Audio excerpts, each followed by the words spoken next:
All right, so what's up, everybody? Thanks for clicking this video. Thanks for tuning into my channel. My name is Simon Hill, Black American from Louisiana, coming to you live from Budapest, Hungary. Today is September 24th, 2022, 2024. And yeah, I'm trying to test out this new mic, new camera. You know, I am not a tech wizard at all. Hopefully, it's balanced right and everything like that. Also, got a new microphone. These were birthday gifts that my beautiful wife gave to me to help me do my streaming. But I've been so busy with school, classes, and yeah, my own private work as well as an English teacher that I have not had a chance at all to be online, to be streaming, to be doing anything other than just going to school, going to work, eating, repeating, and having sex occasionally in between then. But hopefully the sound is right. We're still trying to figure out all the kinks, all that good stuff. Hopefully it sounds well. Hopefully it sounds better than the headphones, these classic headphones, where so many of these classic live streams came from before. They are now officially going to be retired. Y'all saw how hard I was going on these, man. Look at that. Worked them so hard that the that the phone was gone on the earpieces. The microphone is shot. That's how hard I was going with the live streams and English classes with these headphones. Made $1 million with these headphones. Now it's time for something else. Now we're using the mics, baby. Mics. I'm like a streamer now. I'm like your favorite TikTok guy, whatever. Uh, but you know, I'm still trying to figure all this stuff out. You know, I'm not the tech guru. I just need new tech. I just need new tech, new money to fund it all, and also money to pay for my tuition as well. So if you want to donate to a young Black man going to college, getting his education, if you think I'm not smart, if you think I need to be educated, hell, I got a bunch of white teachers talking to me all day, telling me the white man's technology. So if you don't like what I got to say, Nelson Moreno jumped into the chat. He said, baby oil on the mic makes it sound better. I need Diddy over here. Diddy, give me a new mic. Give me a new mic and I will be your campaigner, Diddy, to make sure you get representation on the internet. You feel me? But listen, man, I just been hella busy. Hopefully the sound is good. Nelson, y'all let me know. By the way, shout out to my guy Nelson. We did watch the movie Elephant, but Acti and I have been like so busy. Like she's going to work and school. I'm working and going to school. We did not get a chance to do the Elephant review yet. Hopefully we can do it this evening, or maybe possibly tomorrow. But look out for that. We got a bunch of other stuff coming on this channel soon. Y'all stay tuned for that. And yeah, continue to support your boy. If you don't like what I got to say, you can donate to the Young Black Man Going to College Fund to learn the white man's technology here in one of the most right-wing authoritarian countries in Europe, Hungary. So you have the chance to influence how I'm thinking by donating, sending that super chat over to this channel. I don't beg for money for my own personal taste. I don't be buying new clothes. These are the same clothes I work out in, sleep in, everything like that.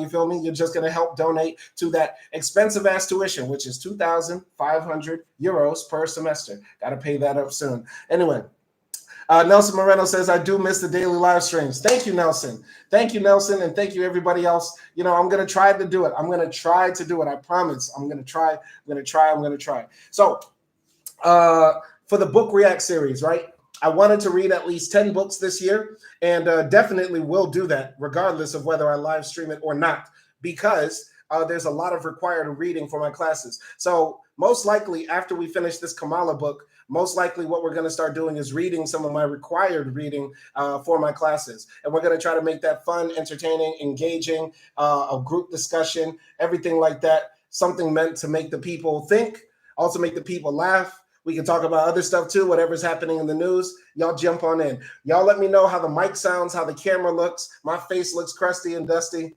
but I'm trying to make it look good.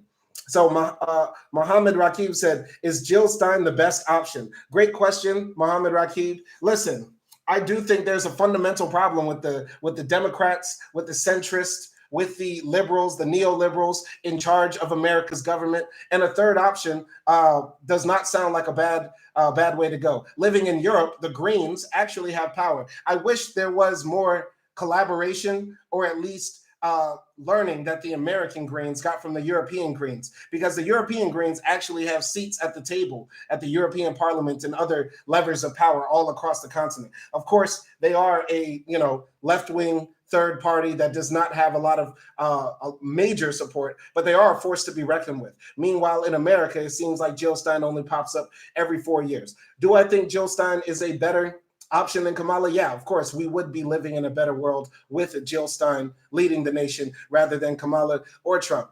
But in this situation that we're looking at here, with Trump possibly getting back in office, with Trump saying, he's going to let Israel finish the job, just basically exterminate the Palestinians. Trump saying that he was going to pardon January 6 rioters, people that tried to run up in the Capitol and kill police officers and kill senators and politicians. That sounds crazy. You get what I'm saying? We don't want that. We don't want police who shoot unarmed black men in the back to get off, which is what Trump said he would do, like the killers of Sonia Massey. He said they could just walk scot-free. We don't want any of that. You get what I'm saying? So when faced with two options that are inherently evil, the one that we're going to be looking at the less is the one that's, not explicitly anti-black racist, like Trump is, right? And all of his emboldened supporters. So I hope that makes sense, Mohammed Rakib, but y'all let me know what you think. Y'all let me know what you think. Do you think Jill Stein, Trump, whatever, right? So the reason we're reading Kamala's book is because we should get to know the candidates, the two major candidates, right? And I wanted to read more of the books, right? J.D. Vance's book, Jill Stein's book, whoever else is running's book, but don't have time. I literally do not have time. And I'm trying to squeeze in time before my next English class to read at least one chapter from this book, because I want to try to finish this and also do some writing as well. And I want to try to do my writing for my channel as well. So y'all continue to support your boy. Continue to support, continue to comment, continue to like, share, all that good stuff. Jump into the chat. I'm going to be reading every single comment and replying to everything. Let's go. So yeah, basically we're reading Kamala's book, The Truth We Hold, published in 2019. This was her first memoir, though she did write a book about criminal justice. And listen, we're just going to start with chapter 1 and get this done. No matter what, we will finish chapter 1 today. And y'all let me know, once again, how the camera is looking, how the microphone is sounding, everything like that. Y'all let me know how it sounds. Anyway, chapter 1 of Kamala's book, Truths We Hold, and it's titled For the People. I still remember the first time I walked into Alameda County Superior Courthouse in Oakland, California as an employee. Last summer of law school, and I, along with During the last summer of law school, and I, along with 9 others, why shouldn't it be I, along with 9 others? This is the thing. Every time I read somebody's book, I'm always surprised by the typos. Am I misreading that? It was 1997. Oh, sorry. Now I see it.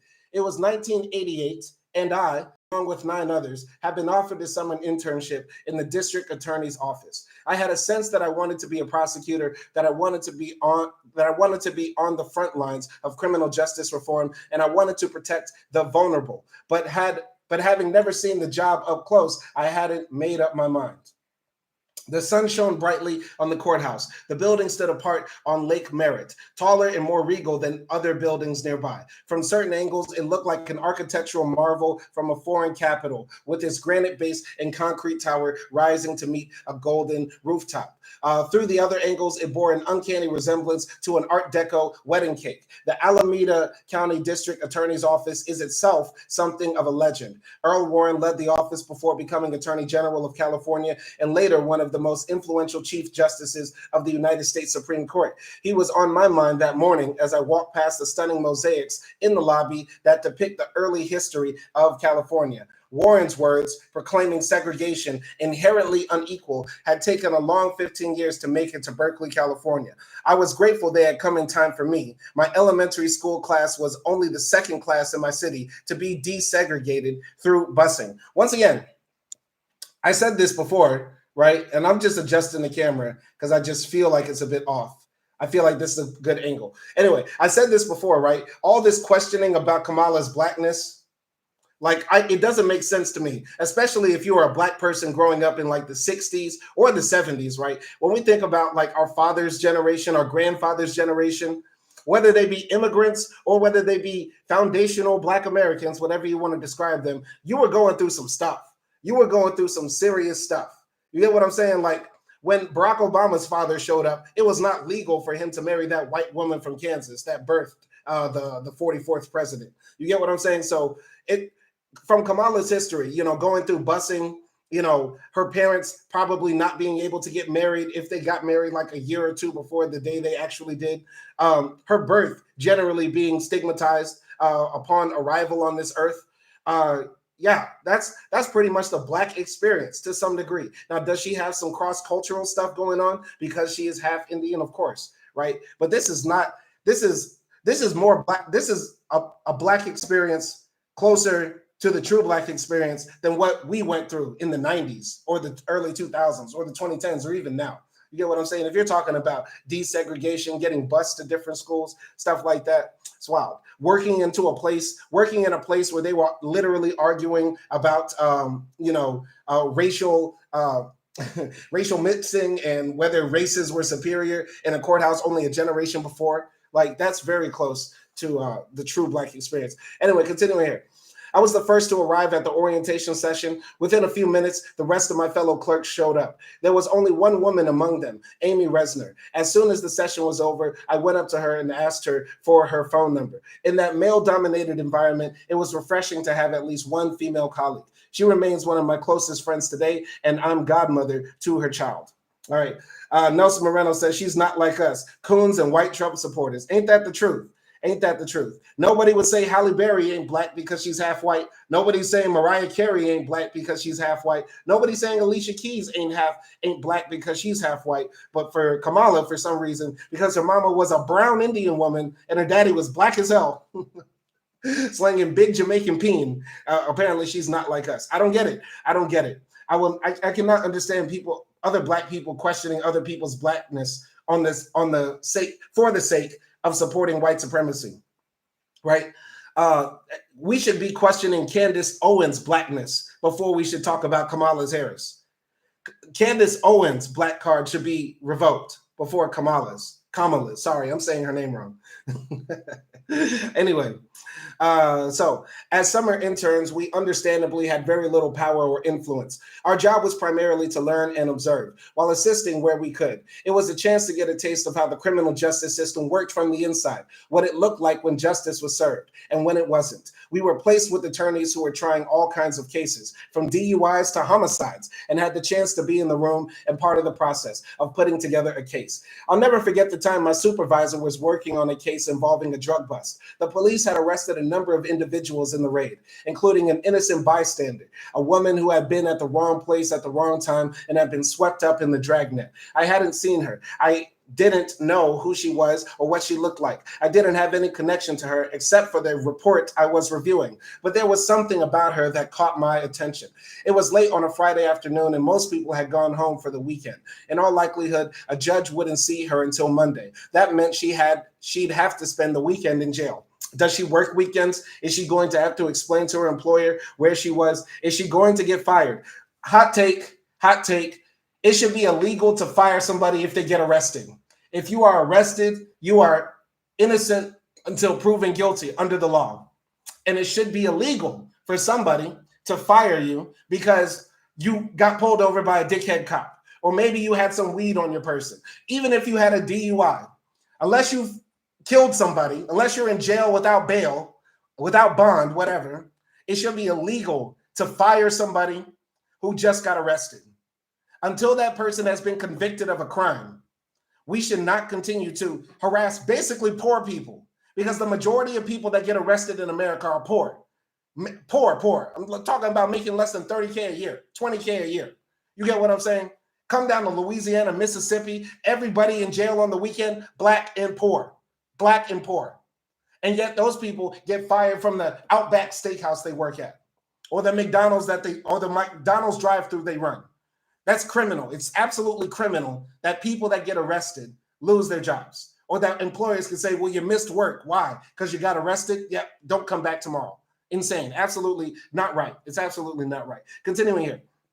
Even more important, I knew she had young children at home. Do they know she's in jail? They must think she did something wrong. Who's taking care of them right now? Is there even someone who can? Child Protective Services might get called. My God, she could lose her kids. Everything was on the line for this woman. Her family, her livelihood, her standing in her community, her dignity, her liberty, and yet she'd done nothing wrong. I rushed to the clerk of the court and asked to have the case called that very day. I begged, I pleaded. If the judge could just return to the bench for 5 minutes, we could get her released. All I could think about was her family and her frightened children. Finally, as the minutes in the day wound down, the judge returned. I watched and listened as he reviewed her case, waiting for him to give the order. Then, with the pound of a gavel, just like that, she was free.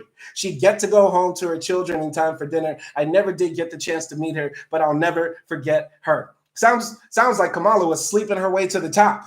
Sounds like Kamala spread her legs for that judge and said, please let this poor innocent woman go. I'll bounce up and down on your white stick, daddy. Just let the poor black lady go.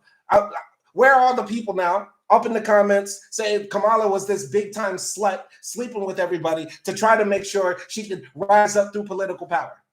Come on, man. Come on, man. Y'all have to really look yourselves in the mirror with some of the stuff y'all say, because I be seeing the commentary online about Kamala, right? The way they talk and drag this black woman is disrespectful to the umpteenth degree.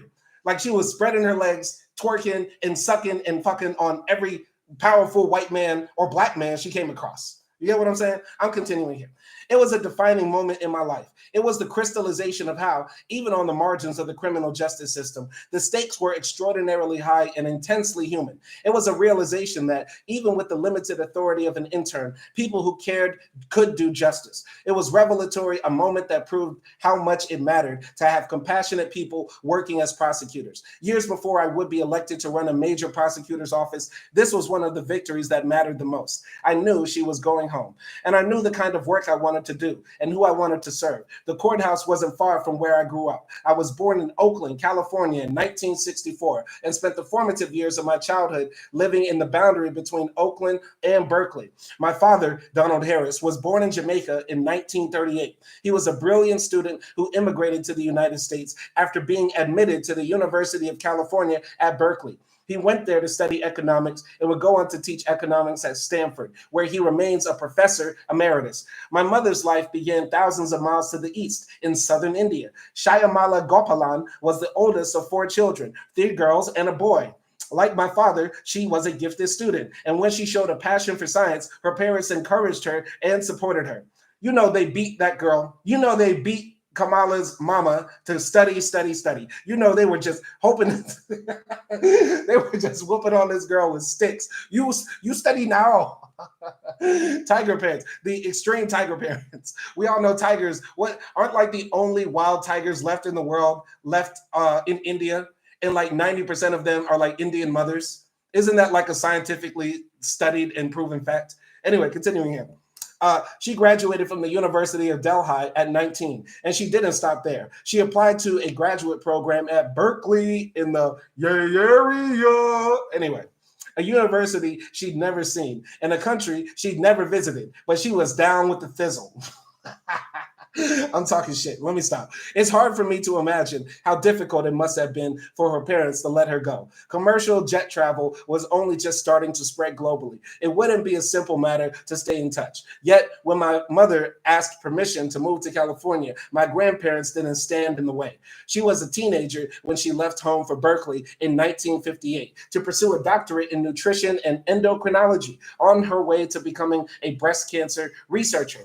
My mother was expected to return to India after she completed her degree. Her parents had an arranged marriage. It was assumed my mother would follow a similar path, but fate had other plans. She and my father met and fell in love at Berkeley while participating in the civil rights movement. Her marriage and her decision to stay in the United States were the ultimate acts of self-determination and love. I got to keep it real. I always say that Indian women, a cleaned up, westernized Indian woman, baddest on the planet. Like an Indian that grew up in like the UK, Canada, America, weighs less than like 150 pounds. That's a baddie. Jet black hair, curly, not curly. Some of them be hella dark, like the ones that come from South India. Bad as hell. But the Indians that come from India, that Donald Harris was a wild boy. He saw that girl dressed up in like USAID clothes and Goodwill shoes and said, "I want to hit that." That's wild. Donald, you wild. In verse, Shyamala looked at Donald, awkward, tall, lanky Jamaican man, Wild accent, and said she got to hit that. Nelson Moreno says a baddie Indian will have you worshiping cows. Facts, facts. I would start praying to whatever Ganesh right now for some Punjabi poochie. Let me stop. Some bad Punjabi pussy will get you right. Will get you right. Have you worshiping Vishnu? I'm sorry. Anyway, my parents had two daughters together. My mother received her PhD at age 25, the same year I was born. See, that's why all them stick beatings really caught up to her. She was working to get that PhD. Her parents were still beating her over the phone. That's how bad she had to get her education. Got a PhD at 25. Here I am at 34 trying to start all over, and she got it done at 25. All right, so the same year she was born, Kamala's mama was dropping babies and PhDs. That's crazy. My beloved sister, Maya, came 2 years later. Family lore has it that in both pregnancies, my mother kept working right up to the moment of delivery. One time, her water broke while she was at the lab, and the other while she was making apple strudel. In both cases, knowing my mom, she would have insisted on finishing up before she went to the hospital. Those early days were happy and carefree. I loved the outdoors, and I remember that when I was a little girl, my father wanted me to run free. He would turn to my mother and say, just let her run, Shyamala. Let her run away from me, like I'm about to run away from the family. And then he'd turn to me and say, run, Kamala, run as fast as you can, run. And then I would turn around and my father was not there. I would take off, the wind in my face, with the feeling that I could do anything. It's no wonder I also have many memories of my mother putting Band-Aids on my scraped knees. Music filled our home. My mother loved to sing along to gospel, from Aretha Franklin's early work to the Edwin Hawkins singers. She had won an award in India for her singing. She was doing a throat yodeling. What is up with other cultures' music that I just can't get into? I know I come on this live stream and I talk like a big progressive game, big left-wing game, big commie game, but I'm very culturally like hegemonic and hard-headed. Other cultures' music sucks. If it's not American music, by and large, it's trash. I got to keep it a buck. Other people's music sounds like imitations of our music from 15 years ago, or weird cultural stuff where they didn't discover music theory yet, and that B goes with C. You get what I'm saying? I don't know. This is just my take, hot take. I'm gonna get crucified. Nobody likes what I have to say, which is why I have two people in the stream. I don't like other people's music. Other people's culture's music sounds like the background music whenever the film goes to the Middle East, and then it just becomes himla. Like, no, that's trash. That's trash. Anyway, she had won an award in India for her singing, and I loved hearing that voice. My father cared about music just as much as my mother. He had an extensive jazz collection, so many albums that they filled all the shelving against one of the walls. Every night, I would fall asleep to the sounds of Thelonious Monk, John Coltrane, or Miles Davis. But the harmony between my parents didn't last. In time, things got harder. They stopped being kind to each other. I knew they loved each other very much, but it seemed they become like oil and water. By the time I was 5 years old, the bond between them had given away under the weight of incompatibility. They separated shortly after my dad took a job at the University of Wisconsin and divorced a few years later. They didn't fight about money. The only thing they fought about was who got the books. I've often thought that that's because the money was in the books. Everybody knows, like those immigrants, they don't keep money in the banks. If you commit a flock on like a Chinese house, an Asian house, a Jamaican's house, you don't be, trying to find them debit cards or PIN codes. You're trying to flip over the mattress and open the shoebox. All the money that Shyamala and Donald kept was in a big hollowed out book that looked like Webster's dictionary. Let's keep it a buck. All right. I've often thought that that had they been a little older, more emotionally mature, maybe the marriage could have survived. But they were so young. My father was my mother's first boyfriend. It was hard on both of them. I think for my mother, the divorce represented a kind of failure she had never considered. Her marriage was as much an act of rebellion as an act of love. Explaining it to her parents had been hard enough. Explaining the divorce, I imagine, was even harder. I doubt they ever said to her, I told you so. But I think those words echoed in her mind regardless. That's got to be like, you get what I'm saying? Because like those Indian parents were telling Shyamala, all right, you're going to go to America. You're going to get an education, but stay away from the kala. If you don't know what kala is a racist slur that's used in Hindi against Black people. So they were telling Shyamala, dark-skinned brown girl herself, stay away from the Kala. Don't hang out with the Kala. Don't go to the places where the Kalas are. And then 6 months in Berkeley, she's jumping up and down on the biggest Jamaican slong she can find. You get what I'm saying? So it's got to be crazy to call her parents and say, I'm marrying a Kala. And then 5 years later, I dropped 2 babies with a Kala and we're getting a divorce. Like, that's crazy. That's crazy. So that's a black experience. That's a black experience. Kamala is black as fuck because how many black men have hit up a few snow bunnies, few spicy Latinas, dropped off a few babies in them, and then made them be single mothers? Unfortunately, now that's not only black men. We know white men be doing the most. White men be doing the most. White men be making single mothers, then killing them. White men make a single mother and then turn her into dinner. Black men just make a single mother have to buy her own plane ticket. That's the big difference. But I'll just say this, like that's a black experience. If you're a black person who grew up with a white mama and you ain't never seen your daddy, that's black as hell. That's black as hell. I'm sorry. Anyway, I'm continuing here. Maya was still a toddler at the time of their separation, a little too young to understand what was going on, to feel the hardness of it all. I have often felt a pang of guilt because of something Maya never got to experience. I knew our parents when they were happy together. Maya never really did. My father remained a part of our lives. We would see him on weekends and spend summers with him in Palo Alto, but it was really my mother who took charge of our upbringing. She was the one most responsible. Sorry, I can't read, guys. My mind is twisted.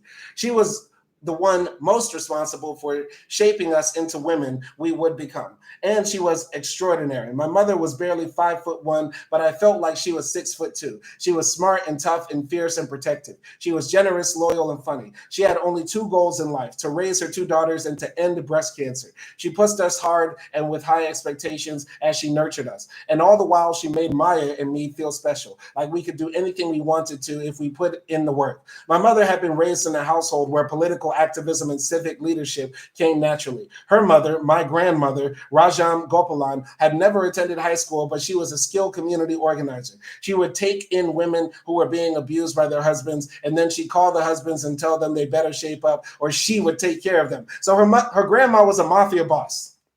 Her grandma was a mafia boss in rural India, threatening to have like dudes lynched for putting black eyes on their wives, which is kind of a noble thing, I guess. Which is noble, I guess. But don't try to make it she was a community organizer. No, she was Don Corleone. Don Corleone. Anyway, she used to gather village women together, educating them about contraception. My grandfather, P.V. Gopalan, had been part of the movement to win India's independence. Eventually, as a senior diplomat in the Indian government, he and my grandmother had spent time living in Zambia after it gained independence. Helping to settle refugees. He used to joke that my grandmother's activism would get him in trouble one day. But he knew he was never going to stop her. From then, my mother learned that it was service to others that gave life purpose and meaning. And from my mother, Maya and I learned the same. My mother inherited my grandmother's strength and courage. People who knew them knew not to mess with either. And from both of my grandparents, my mother developed a keen political consciousness. She was conscious of history, conscious of struggle, conscious of inequities. She was born with a sense of justice imprinted on her soul. My parents often brought me in a stroller with them to civil rights marches. I have young memories of a sea of legs moving about, of the energy and shouts and chants. Social justice was a central part of family discussions. My mother would laugh telling a story she loved about the time when I was fussing as a toddler. What do you want? She asked, trying to soothe me. Freedom, I yelled back. Okay. All right. Sure, Kamala. Sure. Okay. We believe you. My mother surrounded herself with close friends who were really more like sisters. My godmother, a fellow Berkeley student whom I knew as Aunt Mary, was one of them. They met through the civil rights movement that was taking shape in the early 1960s and was being debated and defended from the streets of Oakland to the soapboxes in Berkeley's Sproul Plaza. As Black students spoke out against injustice, a group of passionate, keenly intelligent, politically engaged young men and women found one another, my mother and Aunt Mary among them. They went to peaceful protests where they were attacked by police with hoses. They marched against the Vietnam War and for civil rights and voting rights. They went together to see Martin Luther King Jr. speak at Berkeley, and my mother had a chance to meet him. Kamala, you reaching? You reach it. Nelson Moreno says, freedom. Maybe she's autistic. Man, I just can't believe anybody's recounts of when they were 5 years old. And by the way, if you knew a black person, if you knew a black person that was around in like 1950 and 60, they all of them say that they met Martin Luther King. So I'm not surprised. I'm not surprised that Kamala's mama supposedly tried to meet Martin Luther King. Okay, I she might have been there when MLK was speaking. That's possible, very possible. But I got a story in my family where apparently Martin Luther King knocked on my grandmother's door and asked her personally to march in Huntsville, Alabama, and she closed the door on his face and said, "That nigga's crazy." I don't know if that story is true, but like I'm just trying to give a point here. Everybody's parents, grandparents, if they were around during that time, they all were gonna say, "Yeah, I was out there. I was out there." That video you see of them dogs and hoses, that was me getting whooped on. Yep, that was me. All right. Nelson, everybody has met MLK in their bio. Absolutely, absolutely. It's crazy. Unless you're like Bernie Sanders, right? Bernie Sanders is so old, he like delivered Martin Luther King as a baby. Like I truly believe Bernie Sanders when he says I marched with MLK. Like I think there's actually video evidence of it too. But anyway, so they marched against the Vietnam War and for civil rights and voting rights. They went together to see Martin Luther King Jr. speak at Berkeley, and my mother had a chance to meet him. She told me that at one anti-war protest, the marchers were confronted by the Hells Angels. She told me that at another, she and her friends were forced to run for safety with me in a stroller after violence broke out against the protesters. But my parents and their friends were more than just protesters. They were big thinkers, pushing for big ideas, organizing their community. Aunt Mary, her brother, my Uncle Freddie, my mother and father, and about a dozen other students organized a study group to read the black writers that the university was ignoring. They met on Sundays at Aunt Mary and Uncle Freddie's Harmon Street home, where they devoured Ralph Ellison, discussed Carter G. Woodson, debated W.E.B. Du Bois. They talked about apartheid, about African decolonization, about liberation movements in the developing world, and about the history of racism in America. But it wasn't just talking. There was an urgency to their fight. They received prominent guests too, including civil rights and intellectual leaders from Leroy Jones to Fannie Lou Hamer. I should start one of those at my school. I know I don't have time to do it. That'd be cool to put together a black student book reading club. Like we're reading all just black ass books. Like we're just gonna read like, I don't know, Dr. Umar's books, Tariq Nasheed books, Boyce Watkin books. I just want to do that. I just want to read like just like whatever Riza Islam published back in like 2017. I just want to read that with like a group of African students and them just being so confused. What is the snow bunny crisis, nigga? Tell us the snow bunny crisis. What is the snow bunny crisis? Anyway, that would just be great. After Berkeley, Aunt Mary took a job teaching at San Francisco State University, where she continued to celebrate and elevate the Black experience. SFSU had a student-run experimental college, and in 1966, another of my mother's dear friends, whom I knew as Uncle Aubrey, taught the college's first ever class in Black studies. The campus was a proving ground for redefining the meaning and substance of higher education. This is the thing. This is another thing, right?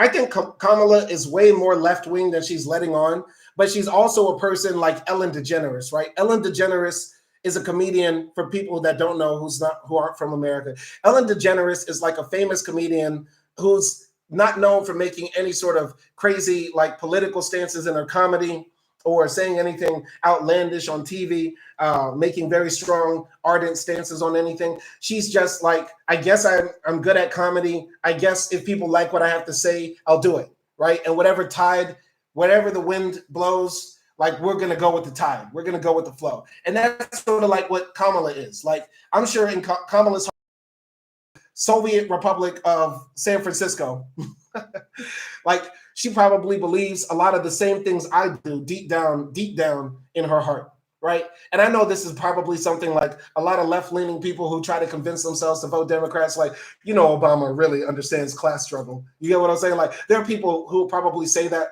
like Obama, you know, deep down inside, you know, he's a Marxist. He's got to be a Marxist, right? He's as educated as I am. You get what I'm saying? But I don't think people consider like how how social climbing can influence a person to basically abandon all morals and beliefs. You get what I'm saying?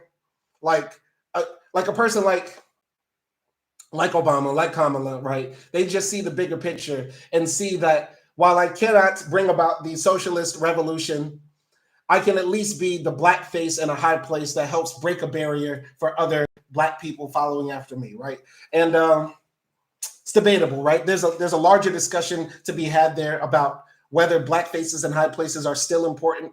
Um, but that's what I'm thinking. That's what I'm thinking. I'm not trying to project onto Kamala by just reading her, but I'm not trying to project onto Kamala how I feel inside or what I would like her to be, but just reading her stories, right? She from Berkeley, California, parents highly educated, her highly educated herself. She knows people that were like started the Black Studies program, like one of the furthest left educational type programs you could go into in academia, right? Like she's acquainted with these ideas and these people, and it's hard for me to hear her say like, I will always stand by Israel's side to defend itself, right? You get what I'm saying? Like it doesn't make sense. It doesn't make sense. But I'm going to continue here. These were my mother's people. In a country where she had no family, they were her family, and she was theirs. From almost the moment she arrived from India, she chose and was welcomed to and enveloped in the Black community. It was the foundation of her new American life. Along with Aunt Mary, Aunt Lenora was my mother's closest confidant. I also cherish the memory of one of my mother's mentors, Howard, a brilliant endocrinologist who had taken her under his wing. When I was a girl, he gave me a pearl necklace that he bought back from a trip to Japan. Pearls have been one of my favorite forms of jewelry ever since. I was also very close to my mother's brother, Balu, and her two sisters, Sarala and Chini, whom I called Chitty, which means younger mother. They lived many thousands of miles away and we rarely saw one another. Still, through many long-distance calls, our periodic trips to India, and letters and cards written back and forth, our sense of family, of closeness, and comfort and trust was able to penetrate the distance. It's how I first really learned that you can have very close relationships with people, even if it's not on a daily basis. We were always there for one another, regardless of what form that would take. My aunt's grandparents, my mother, grandparents, aunts, and uncle instilled us with pride in our South Asian roots.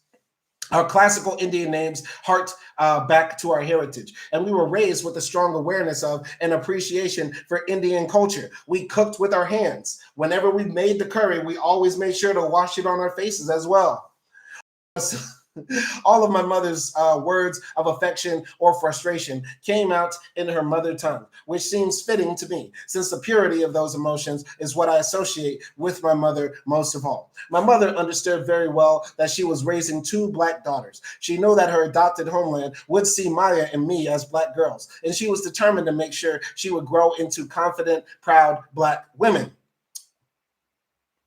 About a year after my parents separated, we moved into the top floor of a duplex on Bancroft Way in a part of Berkeley known as the Flatlands. It was a close-knit neighborhood of working families who were focused on doing a good job, paying the bills, and being there for one another. It was a community that was invested in its children, a place where people believed in the most basic tenets of the American dream, that if you work hard and do right by the world, your kids will be better off than you were. We weren't rich in financial terms, but the values we internalized provided a different kind of wealth. My mom would get Maya and me ready every morning before heading to work at her research lab. Usually, she'd mix up a cup of Carnation instant breakfast. We would choose chocolate, strawberry, or vanilla. On special occasions, we got Pop-Tarts. From her perspective, breakfast was not the time to fuss around. She was starving them kids. Now, I think this is a side note here. I don't know about other cultures, but I've noticed this. Black American people, we love breakfast. Like cereal, pancakes, waffles, French toast. You get what I'm saying? Grits, eggs, bacon. You feel me? I think other cultures, they're cool with just the coffee and the toast. They're cool with just like basically waking up to a hot, warm glass of milk and just heading out the door. And I also think to some degree, and this is the hot take here. Hot take Simon today. I think a lot of mothers be starving their daughters. I'm gonna keep it a buck. If there's a single mother, if there's a single white woman out there, if there's a woman out there, I'm not even going to just say, if there's a non-black woman out there, most likely she is starving her daughters, low key. Because I think a lot of women project onto their daughters the insecurities they have about their weight and stuff like that. So they're going to make their daughters not eat. You get what I'm saying? Walking around Europe up here, and I don't know if my mind is distorted from being in America and stuff like that, but walking around Europe and seeing all these skinny women makes me think, what were y'all eating? Were y'all not eating? And what I think is that their mothers just weren't feeding them. The ideal is to be skinny, skinny, skinny at all costs. At all costs. You get what I'm saying? But this is just my observation. That is very inductive. I know that's not deductive. That's not scientific at all. I'm just pointing something out. Just pointing something out. But then again, also in America, we're overloaded with food. We're the people that consume the most calories in the world. You know what I'm saying? I'm just throwing out ideas right here. You get what I'm saying? That's what it sounds like. Kamala's mama was trying to starve her to make sure she was slim thick. All right, my camera's out of focus. Hold up. Okay, we're good. All right, so she would kiss me goodbye, and I would walk to the corner and get on the bus to Thousand Oaks Elementary School. I only learned later that we were part of a national experiment in desegregation, with working-class black children from the flatlands being bused in one direction and wealthier white children from the Berkeley Hills bused in the other. At the time, all I knew was that big yellow bus was the way to go to school. Looking at the photo of my first grade class reminds me of how wonderful it was to grow up in such a diverse environment.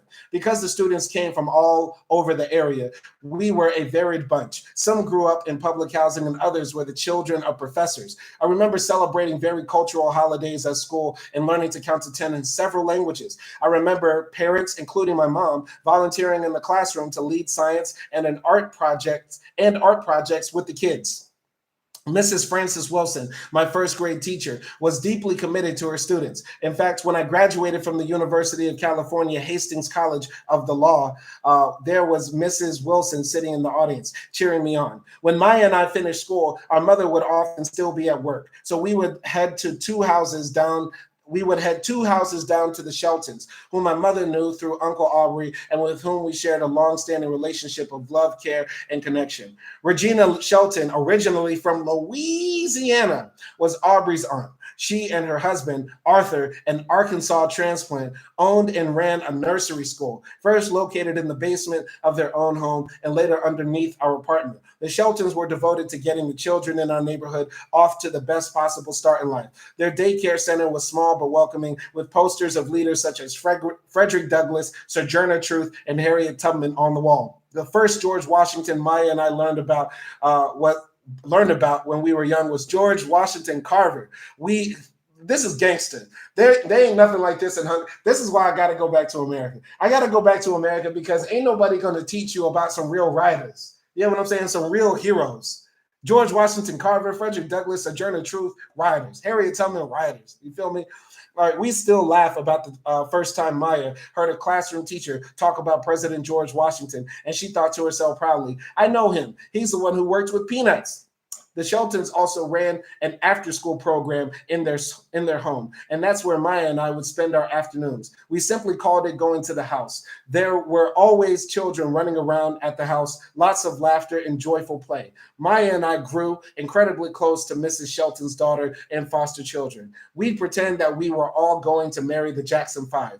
Maya with Michael, and me with Tito. Love you, Tito. Rest in peace. Tito's the one that died recently, right? If I remember right. Tito died recently. Hope he's okay. Well, hope he's in a better place, right? And what's up with Janet Jackson? Janet Jackson over here. This is crazy, right? Kamala grew up loving the Jacksons, and now Janet Jackson over here talking about, I heard her daddy's a white man. I don't know. Anyway, Mrs. Shelton would quickly become a second mother to Maya and me, elegant and warm in equal measure. She brought traditional Southern style to her grace and hospitality, not to mention to her pound cake and flaky biscuits, which I adored. She was also deeply thoughtful in both senses of the term, exceptionally smart and uncommonly gracious. I'll never forget the time I made lemon bars to share. What are lemon bars? That's gross. I had spent one afternoon making a lemon bar recipe that I'd found in one of my mother's cookbooks. They had turned out beautifully, and I was excited to show them off. I put them on a plate, covered them with saran wrap, and walked over to Mrs. Shelton's house, where she was sitting at the kitchen table, sipping tea and laughing with her sister, Aunt Bay, and my mother. I proudly showed off my creation to them, and Mrs. Shelton took a big bite. It turned out I had used salt instead of sugar, but not having tasted them myself, I didn't know.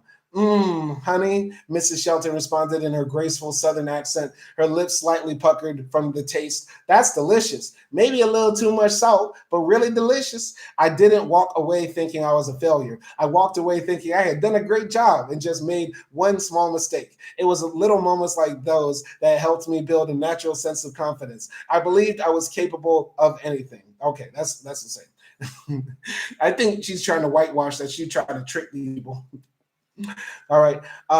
Mrs. Shelton taught me so much. She was always reaching out to mothers who needed counseling or support or even just a hug, because that's what you do. She took in more foster children than I can remember and adopted a girl named Sandy who would become my best friend. She always saw the potential in people. I love that about her too. She invested in neighborhood kids who had fallen through the cracks, and she did it with the expectation that these struggling boys and girls could be great. And yet she never talked about it or dwelled on it. To her, these deeds were not extraordinary. They were simply an extension of her values. When I would come home from the Sheltons, I'd usually find my mother reading or working on her notes or preparing to make us dinner. Breakfast aside, she loved to cook, and I loved to sit with her in the kitchen. My mother cooked like a scientist. She was always experimenting. An oyster beef stir fry one night, potato latkes on another. Even my lunch became a lab for her creations. On the bus, my friend with her bologna sandwich and PB&Js would ask excitedly, "Kamala, what you got?" I'd open the brown paper bag which my mother always decorated with a smiley face or a doodle. Cream cheese and olives on dark rye. I'll admit, I can't forget when I got roasted for going to high school because my mom made a peanut butter and jelly sandwich with toasted bread. Boy, I got roasted for that so hard. I pulled out my sandwich like with a burnt top, with a brown top on wheat bread with crunchy peanut butter and like grape jelly in between. Boy, I got roasted to oblivion. I could not imagine cream cheese and olives on rye. Boy, we gonna get on your head. I'm sorry. I'm sorry. That's crazy. Cream cheese and olives on dark rye. That's the quote for today. That's the quote for today. I'll admit, not every experiment was successful, at least not for my grade school palate. But no matter what, it was different, and that made it special, just like my mother. While she cooked, she would often put Aretha Franklin on the record player, and I would dance and sing in the living room as though it were my stage. We listened to her version of To Be Young, Gifted, and Black all the time, an anthem of Black Pride, first performed by Nina Simone. I love that song. I love that song. Y'all let me know what's your favorite like pro-Black song from like the 70s or 80s. Favorite pro-Black song. My favorite is Eddie Kendricks. If you don't know this song, I'm going to put y'all up on game. Eddie Kendricks. Eddie Kendricks, My People. Y'all play this. Y'all play this. And of course, the Black National Anthem, Lift Every Voice and Sing, right? But of course, Eddie Kendricks, My People goes hard, hard, hard. Those are the hardest drums on wax. And possibly my second favorite pro-Black song from like the 70s or 80s or 60s, whatever, is Gil Scott-Heron's Liberation Song. Y'all got to hear these two joints. Liberation Song and Eddie Kendricks, My People, Hold On. Those are jams. Those are jams. To Be Young, Gifted, and Black is definitely top 10, though. We ain't gonna lie. We ain't gonna lie. Anyway, most of our conversations took place in the kitchen. Cooking and eating were among the things our family most often did together. When Maya and I were kids, our mother sometimes used to serve us what she called smorgasbord. She'd use a cookie cutter to make shapes and pieces of bread, then lay them out on a tray with mustard, mayonnaise, pickles, and fancy toothpicks. In between the bread slices, we'd put whatever was left in the refrigerator from the previous nights of cooking. It took me years to clue in the fact that smorgasbord was really just leftovers. My mother had a way of making even the ordinary seem exciting. There was a lot of laughter too. My mother was very fond of a puppet show called Punch and Judy, where Judy would chase Punch around with a rolling pin. She would laugh so hard when she pretended to chase us around the kitchen with hers. Oh God, it sounds like you were living under tyranny. Anyway. But it wasn't all laughs, of course. Saturday was chores day, and each of us had our assignments. And my mother could be tough. She had little patience for self-indulgence. My sister and I rarely earned praise for behavior or achievements that were expected. Why would I applaud you for something that you were supposed to do? She would admonish if I tried to fish for compliments. And if I came home to report the latest drama in search of a sympathetic ear, my mother would have none of it. Her first reaction would be, well, what did you do? In retrospect, I see that she was trying to teach me that I had power and agency. Fair enough, but it still drove me crazy. But that toughness was always accompanied by unwavering love and loyalty and support. If Maya and I were having a bad day, or if the weather had been gray and depressing for too long, she would throw what she liked to call an unbirthday party with unbirthday cake and unbirthday presents. Other times she'd make some of our favorite things: chocolate chip pancakes or her special K cereal cookies. K for Kamala. What's an unbirthday party? Y'all gotta let me know what that means. All right. Acti says, someone's looking good in class. Can't focus. Have a good one. Bye. All right. Thank you. Thank you, Acti. Shout out to Acti for the new camera, new mic, all that good stuff. Anyway, continuing here. All right. But yeah. And often she would get out of the sewing machine and make clothes for us for our Barbies. She even let Maya and me pick out the color of the family car, a Dodge Dart that she drove everywhere. We chose yellow, our favorite color at the time. And if she regretted having empowered us with the decision, she never let on. On the plus side, it was always easy to find a car in a parking lot. 3 times a week, I would go up the street to Mrs. Jones' house. She was a classically trained pianist, but there weren't many options in the field for a Black woman. So she became a piano teacher. And she was strict and serious. Every time I looked over at the clock to see how much time was left in the lesson, she would rap my knuckles with a ruler. Wow. Okay. Abuse all over the house. Getting chased by rolling pins by your mama, slapped with a ruler by an angry Black woman who mad her career didn't take off. Kamala grew up tough. She grew up rough. She grew up thuggish and ruggish. You feel me? Every time I looked up over at the clock to see how much time was left in the lesson, she would rap my knuckles with a ruler. Other nights, I would go over to Aunt Mary's house and Uncle Sherman and I would play chess. He was a great player and he loved to talk to me about the bigger implications of the game. The idea of being strategic, of having a plan, of thinking through things multiple steps ahead, of predicting your opponent's actions and adjusting yours to outmaneuver them. Every once in a while, he would let me win. On Sundays, our mother would send us off to the 23rd Avenue Church of God, piled with other kids in the back of Mrs. Shelton's station wagon. My earliest memories of the teachings of the Bible were of a loving God, a God who asked us to speak up for those who cannot speak for themselves and to defend the rights of the poor and the needy. This is where I learned that faith is a verb. I believe we must live our faith and show faith in action. Maya and I sang in the children's choir, where my favorite hymn was "Fill My Cup, Lord." I remember one Mother's Day, we recited an ode to moms. Each of us posed as one of the letters in the word mother. I was cast as the letter T, and I stood there proudly, arms stretched out to both sides. T is for the time she cares for me and loves me in every way. My favorite night of the week was Thursday. On Thursdays, you could always find us in unassuming beige building at the corner of what was then Grove Street and Derby. Once a mortuary, the building I knew was bursting with life, home to pioneering Black Cultural Center, Rainbow Sign. Rainbow Sign was a performance space, cinema, art gallery, dance studio, and more. It had a restaurant with a big kitchen, and somebody was always cooking up something delicious. Smothered chicken, meatballs and gravy, candied yams, cornbread, peach cobbler, black as hell food, getting high blood pressure as a 7-year-old. By day, you could take classes in dance and foreign languages or workshops in theater and art. At night, there was screenings, lectures, and performances from some of the most prominent Black thinkers and leaders of the day. Musicians, painters, poets, writers, filmmakers, scholars, dancers, and politicians, men and women at the vanguard of American culture and critical thought. That's crazy that this little Indian girl was surrounded by all this Black-ass culture. That's crazy. That's absolutely crazy. It's insane to think about.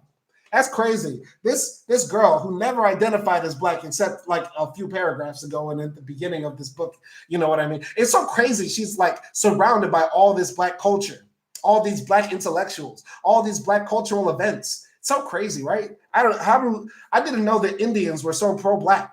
Who knew that? Who knew that that existed? That's crazy.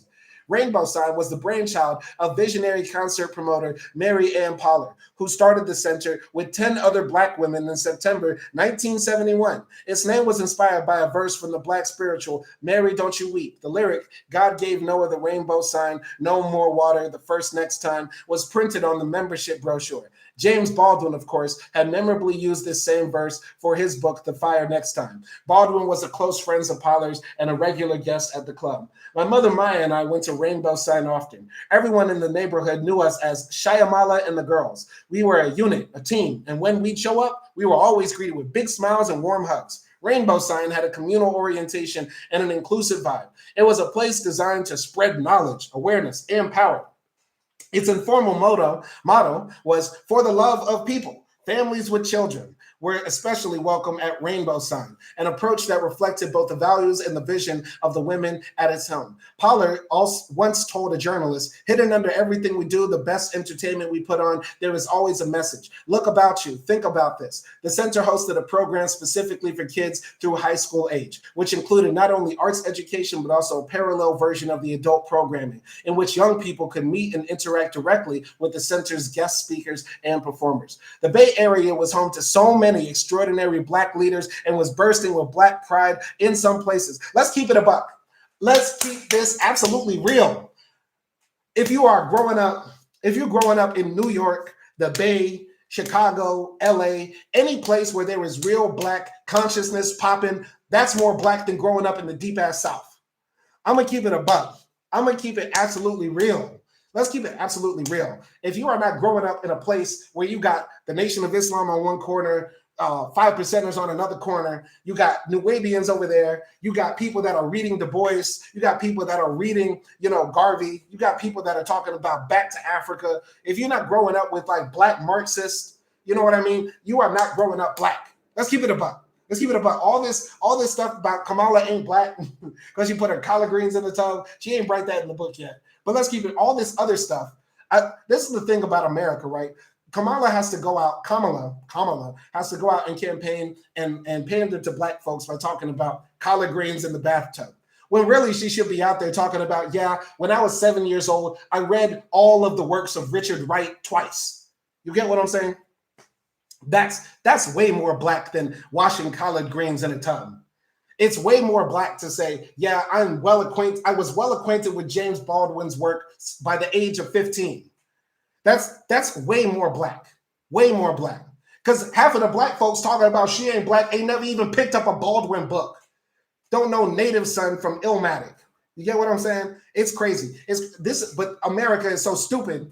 America is full of stupid people that she can't go out here and talk about her literary bona fides. You get what I'm saying? Anyway, I'm going to continue here. The Bay Area was home to so many extraordinary Black leaders and was bursting with Black pride in some places. People had migrated there from all over the country. This meant that kids like me who spent time at Rainbow Sign were exposed to dozens of extraordinary men and women who showed us what we could become. In 1971, Congresswoman Shirley Chisholm paid a visit while she was exploring a run for president. Talk about strength. Unbought and unbossed, just as her campaign slogan promised. Alice Walker, who went on to win the Pulitzer Prize for The Color Purple, did a reading at Rainbow Sign. So did Maya Angelou, the first Black female best-selling author, thanks to her autobiography, I Know Why the Caged Bird Sings. Nina Simone performed at Rainbow Sign when I was 7 years old. I would later learn that Warren Widener, Berkeley's first Black mayor, proclaimed March 31st, 1972, Nina Simone Day to commemorate her two-day appearance. I love the electric atmosphere at Rainbow Sign, the laughter, the food, the energy. I love the powerful orations from the stage and the witty, sometimes unruly audience banter. It was where I learned that artistic expression, ambition, and intelligence were cool. It was where I came to understand that there is no better way to feed someone's brain than by bringing together food, poetry, politics, music, dance, and art. It was also where I saw the logical extension of my mother's daily lessons, where I could begin to imagine what my future might hold for me. My mother was raising us to believe that it's too hard was never an acceptable excuse. That being a good person meant standing for something larger than yourself. That success is measured in part by what you help others achieve and accomplish. She would tell us, fight systems in a way that causes them to be fairer, and don't be limited by what has always been. At Rainbow Sign, I'd see those values in action, those principles personified. It was a citizen's upbringing, the only kind I knew, and one I assumed everyone else was experiencing too. I was happy just where I was, but when I was in middle school, we had to leave. My mother was offered a unique opportunity in Montreal, teaching at McGill University and conducting research at the Jewish General Hospital. It was an exciting step in advancing her career. That's why she's a Zionist. We found out why Kamala is a Zionist. The Zionist gave her mama a job 50 years ago. It all makes sense now. All right. It was not, however, an exciting opportunity for me. I was 12 years old, and the thought of moving away from sunny California in February in the middle of the school year to a French-speaking foreign city covered in 12 feet of snow was distressing, to say the least. My mother tried to make it sound like an adventure, taking us to buy our first down jackets and mittens as though we were going to be explorers of the great northern winter. But it was hard for me to see it that way. It was made worse when my mother told us that she wanted us to learn the language. So she was enrolling us in a neighborhood school for native French speakers, Notre Dame de Niche, Our Lady of the Snows.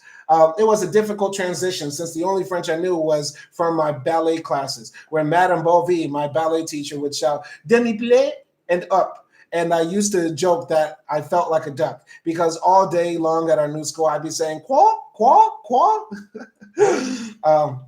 I was sure to take my upbringing with me to Montreal. One day, Maya and I held a demonstration in front of our building, protesting the fact that kids weren't allowed to play soccer on the lawn. I'm happy to report that our demands were met. Eventually, I convinced my mother to let me switch to a fine art school where I tried out violin, French horn, and kettle drum alongside my studies in history and math. One year, we performed Free to Be, You and Me, from start to finish. By the time I got to high school, I had adjusted to our new surroundings. I still missed home, my friends, and family, and was always so happy to return during the summer and holidays when we'd stay with my father or Mrs. Shelton.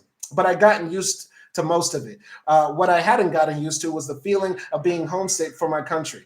I felt this constant sense of yearning to be back home. There was no question in my mind I'd return home for college. I invited both of my parents to come to my graduation, even though I knew they wouldn't speak to each other. I still wanted them both to be there for me. I'll never forget sitting in the first couple of rows of the auditorium, looking out at the audience. My mother was nowhere to be found. Where is she? I thought. Is she not here because my father is? We were about to get started, and then all of a sudden, the back door of the auditorium opened, and my mother, who most days wore jeans and tennis shoes to her lab, walked in wearing a very bright red dress and heels. She was never one to let the situation get the better of her. She was trying to show out on her ex. She was like, I know you missed this. I know you missed this, Donald. I know you want this, Donald.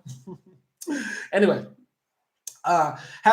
during high school, I started thinking more concretely about my future, college and beyond. I'd always assumed I would have a career. I'd seen the satisfaction my parents derived from their work. I'd also seen a series of extraordinary women, Aunt Mary, Mrs. Wilson, Mrs. Shelton, and my mother most of all, leading in their respective fields of influence and the difference they were making in others' lives. Though the seed was planted very early on, I'm not sure when exactly, I decided I wanted to be a lawyer. Some of my greatest heroes were lawyers: Thurgood Marshall, Charles Hamilton, Houston, Constance Baker Motley, Grant, giants of the civil rights movement. I cared a lot about fairness, and I saw the law as a tool that can help make things fair. One thing that most drew me to the profession was the way people around me trusted and relied on lawyers. Uncle Sherman and our close friend Henry were lawyers, and anytime someone had a problem within the family or the neighborhood, the first thing you'd hear was, call Henry, call Sherman. They'll know what to do. They'll know how to make sense of this. I wanted to be able to do that. I wanted to be the one people called. I wanted to be the one who could help. That's why I decided later to work for the state of California and prosecute their draconian laws on the citizens. Anyway, Nelson Moreno says, Simon, before you go on banned on Twitter, did you like Elephant? Do you think Kamala would deal with the white elephant crisis? That's hilarious. I loved Elephant. We're going to drop the Elephant review. We might switch from moving to Twitter. We might switch to a website called Fanbase. Fanbase is like the Black-owned Twitter. I've been thinking about doing that with Acti for some time. So that might be what we're going to do. Great question, Nelson. The movie review for Elephant is coming soon. Don't worry. It will be dropping, and we're going to be talking about that.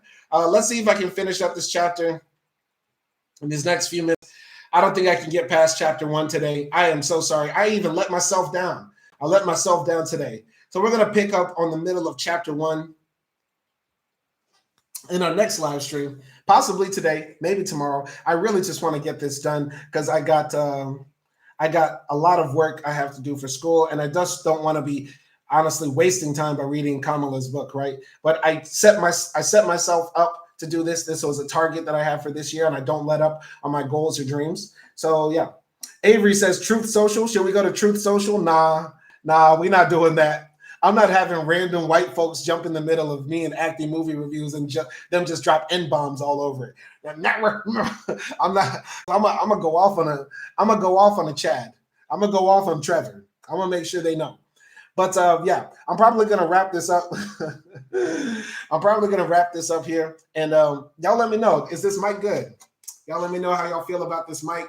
This was a gift from Acti. Hopefully, it sounded good while I was reading and doing this live stream today. And yeah. This has been what today has been part 2 of reading Kamala's book React 5. We're gonna be reading 10 books this year. And we're going to try to also hit 100 movies. We're going to try to hit 100 movies with Simon and Acting movie reviews before the end of the year. And we're also going to try to do 10 books at least by the end of this year, showing that anything is possible. We should all be trying to educate ourselves, grow our minds, be culturally aware. You get what I'm saying? Like, there's no reason to be, uninformed nowadays. The internet democratized knowledge, and I'm here to help anybody that wants to try to learn anything or just have a partner to read with. You get what I'm saying? Because reading is fundamental. If reading wasn't important, they wouldn't have tried to keep it from Black men for centuries. Anyway, that's all I got to say. My name is Simon Hill. Y'all be easy out there. Peace.